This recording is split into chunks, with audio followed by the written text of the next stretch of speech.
vraiment salie par cette histoire. Tout le monde est au courant, tous mes amis, toute ma famille, tout le monde sait ce qui s'est passé pour moi. Et c'est vraiment très dur à accepter. Donc maintenant, je vais être cash et je vais vous dire ce qui s'est passé sans vraiment rentrer dans les détails. J'étais en boîte de nuit sur Paris. Il se trouve que mon agresseur était aussi là. On a passé une super soirée, vraiment très gentil, à m'inviter à sa table, à boire un verre, etc. Je ne buvais que de l'eau. Lui, il buvait de l'alcool, beaucoup d'alcool. Donc par la suite, il me propose d'aller dans une deuxième boîte de nuit. Je me soucie du fait de comment je vais rentrer chez moi. Il me dit qu'il a des chauffeurs privés, qu'il me fera ramener, etc. Donc très bien. On part pour cette deuxième boîte de nuit. Au final, une voiture se gare à côté de nous, des paroles sont échangées en arabe, je n'y comprends strictement rien du tout. Je demande à mon agresseur ce qui se passe et il m'explique qu'on va finir en fait la soirée dans un hôtel, dans l'hôtel de son ami, parce que la boîte de nuit n'est pas très bien. Soit.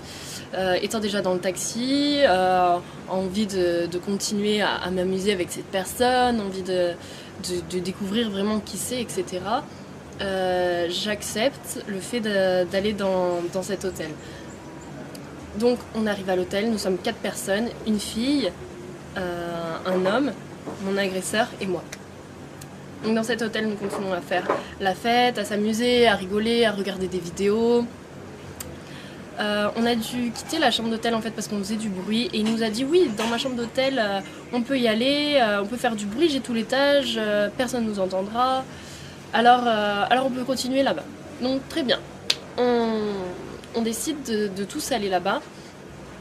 Donc je demande à la fille si elle vient et au mec, ils me disent que oui, qu'ils doivent parler avant, qu'ils vont arriver, qu'ils prendront un autre taxi. Donc nous on descend, on prend un premier taxi, on va à l'hôtel, persuadés que les personnes allaient nous rejoindre à l'hôtel pour continuer cette fête, on va dire.